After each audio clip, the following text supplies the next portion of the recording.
Well, I hope former Liverpool defender Stevie Niccol's happy after a hard-fought 1-0 win at Sheffield United.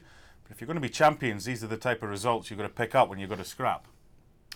Yeah, listen, was it vintage? Absolutely not close to that. But, you know, I found it a little strange that after the game, Klopp said that they thought that Sheffield United deserved a draw. I'm not quite sure where he gets that. He's been magnanimous. Well, he is, because, you know, the truth is Liverpool were the better side. Liverpool did create chances.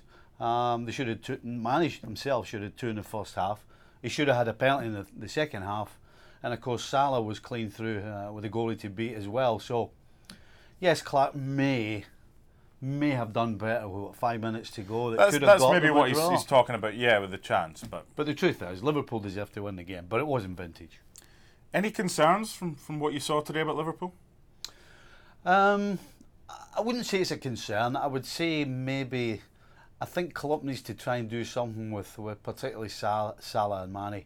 You know, going forward, they lose the ball too often. You know, and it's one thing to try and go at defenders quickly and try to break quickly, but it's another thing to do it in some sort of it's like manic the way they do it. You know, it's just if they can just slow it down a little bit, take a little bit more time and think about it a little more, then I think the goals will start coming more for those two if they do that. I mean, looking at the form that Liverpool have shown, what's that, 16 games now that they have won in a row, stretching back to last season. You can't have any complaints about that. That's consistency. Well, it shows a strength, you know, because as we've seen in the last couple of weeks, Chelsea last weekend, Sheffield United this weekend, they haven't been at the best. But you know what?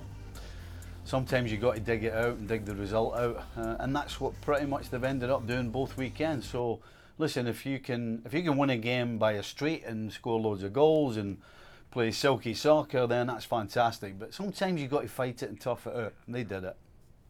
You're still suggesting that Liverpool are title favourites given the lead that they've got, or do you still think City should be considered favourites despite their disadvantage right now? No, not at all. Liverpool are favourites. Okay. Points on the board. City have no question problems defensively that quite frankly Liverpool don't seem to have. You got any concerns about the depth of squad and able to compete in all four competitions right now, Liverpool? Not particularly. No, I don't think so. I think they can make changes. You know, the likes of Shaqiri, you can bring Gomez on at the back. They've got plenty of options in the middle of the park. He keeps rotating them, giving them some rest. So I think the only problem I would have is if Firmino gets injured. Yeah. I'm not a huge fan of Origi, but listen, again, he does. Right now, he seems to do well when he comes on. Take you to the back and the defence for Liverpool right now, because I know they got the 1-0 win, but Klopp and Adrian and the defenders will be just as happy with the clean sheet, and Matip developing this decent understanding now alongside Virgil van Dijk. Yes, listen, that comes with time. They've not just the start of this season, but the end of last season spent a lot of time playing together. Yep. Again, Matip, I think if there was a flaw in the back, it would be around the Matip area. But the last couple of weeks he's been fantastic, and of course Van Dijk again in this game. You talk about being in the right place at the right time, reading the situation, being cool and calm. So yeah, at the back that's a real good partnership right now. I know we've spoken mainly about Liverpool. Just want to end on Sheffield United. All three teams that have came up have offered something to the Premier League, and Sheffield United, especially at home, I know they lost to Liverpool, but they don't just put 10 men behind the box, and they're not bad to watch either.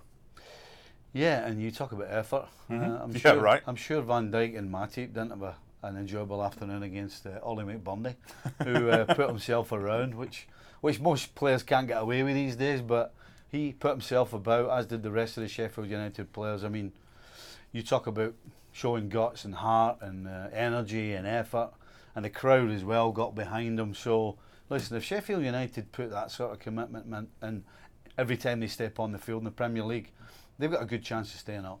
Another 3 points for Liverpool. Are you allowing yourself to dream yet? Absolutely not. They don't hand out prizes this time of year. Ooh, very prophetic to end with.